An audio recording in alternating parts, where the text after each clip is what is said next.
Hey, my name is Matt Stohrer, and I repair saxophones for a living. This is the second video in a two-part series about tone holes. In the first video of the series, I explained what tone holes were and how they were made and the benefits and drawbacks of different types.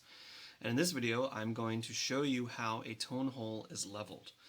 Now, saxophone tone holes are not actually hardly ever level from the factory, and there's a number of reasons for this. And I'm not just talking about cheap saxophones, I'm talking about very, very good saxophones.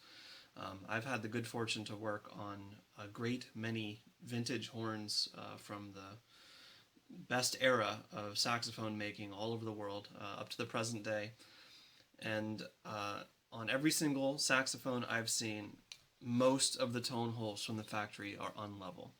And the reason is that the work they do at the factory, they just don't have the time to perfect the tone holes. They get them pretty close, but because of metal memory, that is metal moving after it has been bent, as in the case of drawn tone holes, and the extreme stresses that tone holes are put under when they are leveled at the factory, along with the buffing and lacquering that is done after the fact, and of course any damage that is done in the meantime, tone holes are hardly ever level.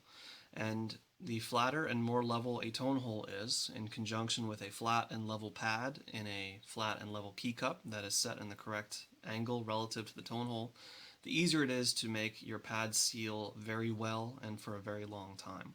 So oftentimes you'll find that leveling tone holes in your saxophone will make the pad jobs, the repads and overhauls you get, better and last longer. Now, there is a little bit of contention about leveling tone holes, and it probably relates to the way that tone holes used to be leveled. Now, back in the day, the old timers would take a large flat file and just by hand, and I'll show you what I'm talking about. I don't have the kind of file they had, but they used to have something very much like this, just a regular file, but very wide and flat. And they would just level the tone holes by hand, which you're not really going to be able to get very good tolerances. It's even someone who's very, very good at it it's not going to be as good as using a tool special built for the job, and that is what we have today. I use two different types of tone hole files because what we're doing is we're going to be taking down the highest points of the tone hole to make them even with the lowest points of the tone hole, so it is an abrasive process. This is one of my tone hole files. This is a flat brass disc with a diamond abrasive, basically a sheet of sandpaper adhered to it. And you take these tone hole files and you use a pilot that fits just inside the tone hole that you want to do.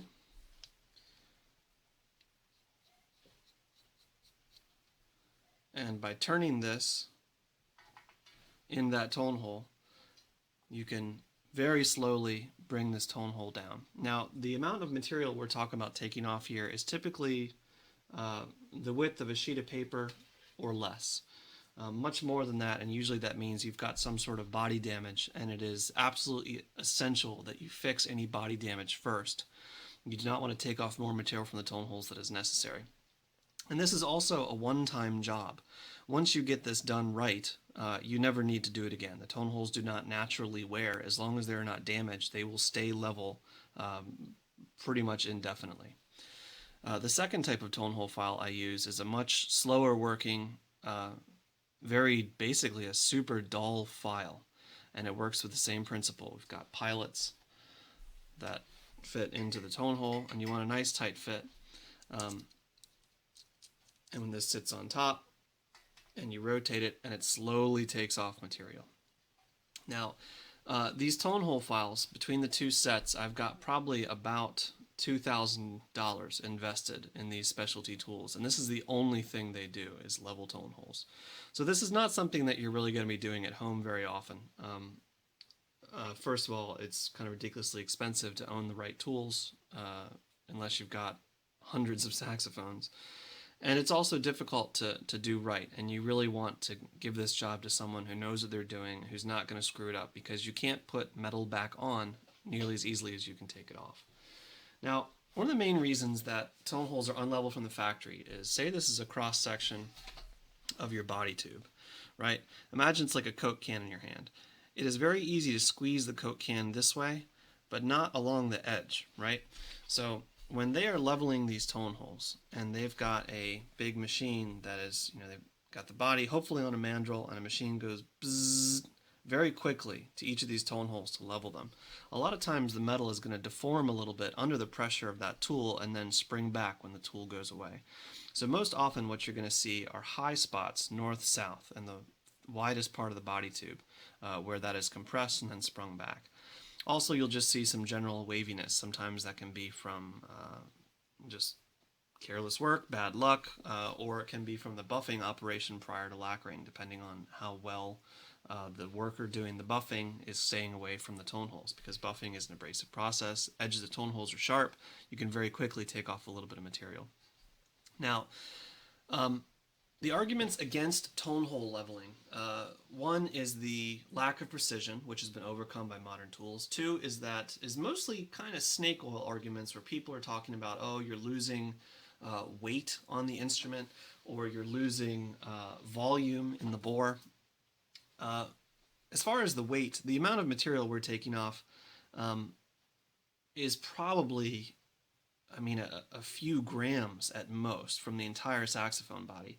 And when you play your saxophone and you blow spit down into the bore and you've got condensation going on, you're adding much more mass to the instrument through all of that moisture inside the bore when you play than we're taking off. And honestly, the relative mass of different oils and how much you put on the rods of the saxophone when you reassemble it, or how much shellac you put on, is going to be a much greater difference in mass.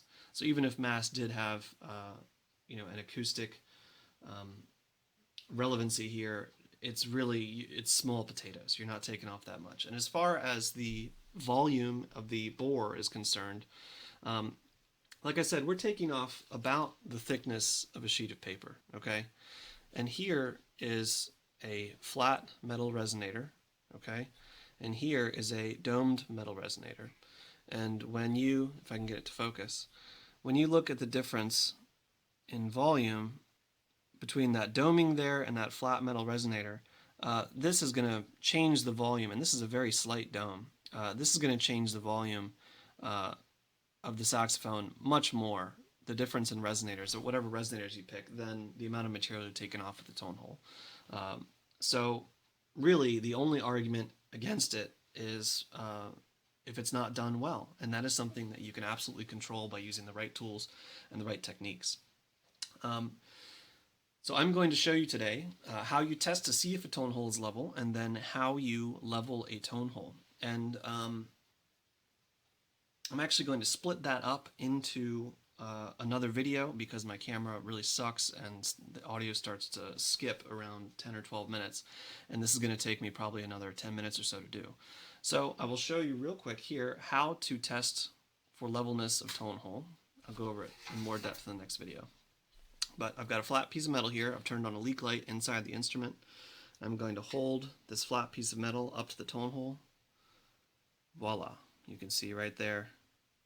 And I can kind of rock it back and forth. We've got a little bit of north-south high points, which is what's holding that up. And we've also got what looks like a high point right in the middle here. And we are going to level that in the next video in this series. So stay tuned for part 3.